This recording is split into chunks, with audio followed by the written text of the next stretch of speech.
So for more of the headlines out of our nation's capital, I want to bring in Eugene Daniels, a reporter over at Politico. Eugene, always good to see you this morning. We're hearing more reports of disagreements within the Republican Party when it comes to the coronavirus relief bill. A lot of questions of whether or not President Trump would get his payroll tax cut included in this.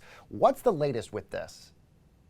Yeah, good morning. One of the biggest issues is that payroll tax cut. It's something that President Trump started privately talking about and then started very publicly kind of demanding. And he's essentially there's not a huge group of people that want this. He's the person leading that. And that's one of those holdups, more money for testing that the White House did not want to give to certain states, that unemployment insurance benefits.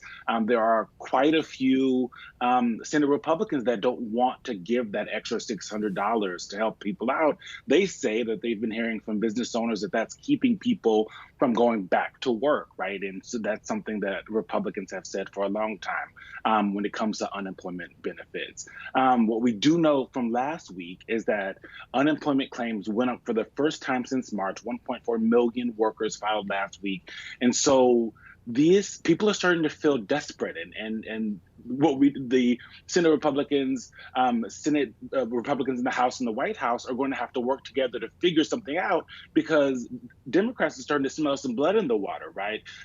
They had 2 weeks, a 2-week recess where proposals went back and forth between the key players that entire time. They wanted to appear strong before they went to Democrats, and now Speaker Nancy Pelosi, Majority Leader Schumer in the Senate, they are seeing that there are cracks, and now they have to go next week, and that $600 is likely going to run out, right? Like next week is the end of the month. Yeah, I'm glad you bring that up, Eugene. Why is it the fact that the White House, Mitch McConnell, Steve Mnuchin can't get on the same page on this? Because you're absolutely right. I feel like Nancy Pelosi and Chuck Schumer, this only strengthened their negotiating hand.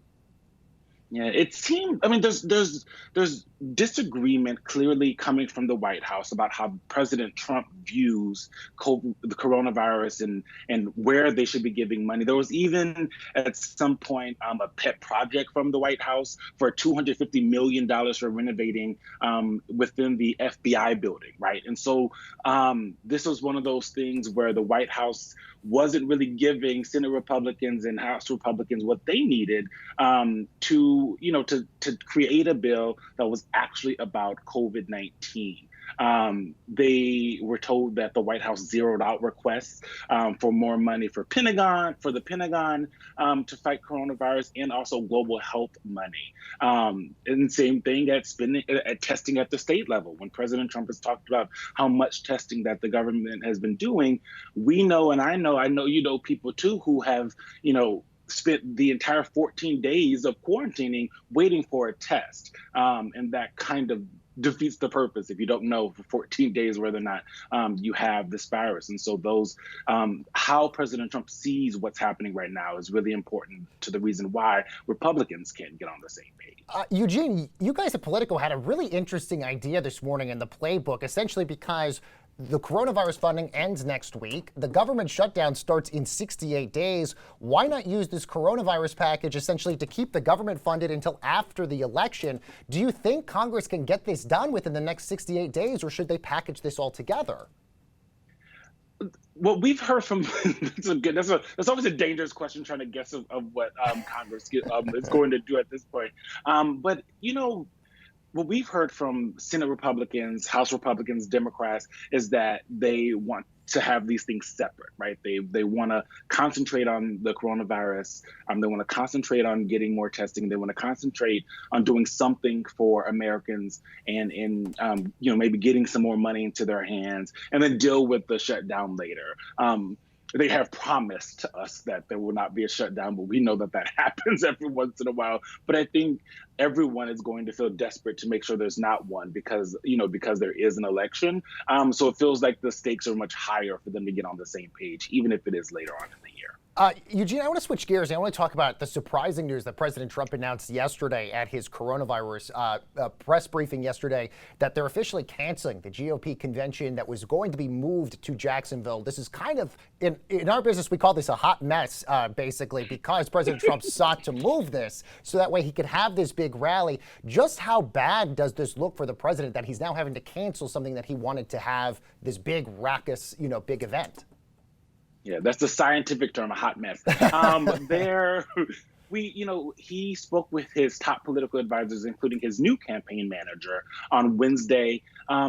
And that they kind of came out of that, and he decided that he's going to have to go with canceling it. It is a huge reversal, right? Like, the entire reason that they were moving all those marquee events to Jacksonville is because North Carolina wanted to not do exactly what what they wanted to do, and now they're doing what North Carolina wanted to do.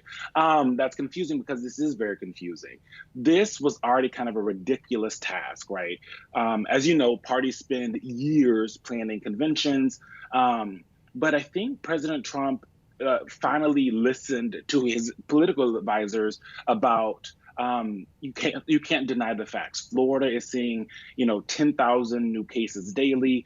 Just yesterday, they hit a record of 173 deaths. They're only behind California and New York at this point in coronavirus.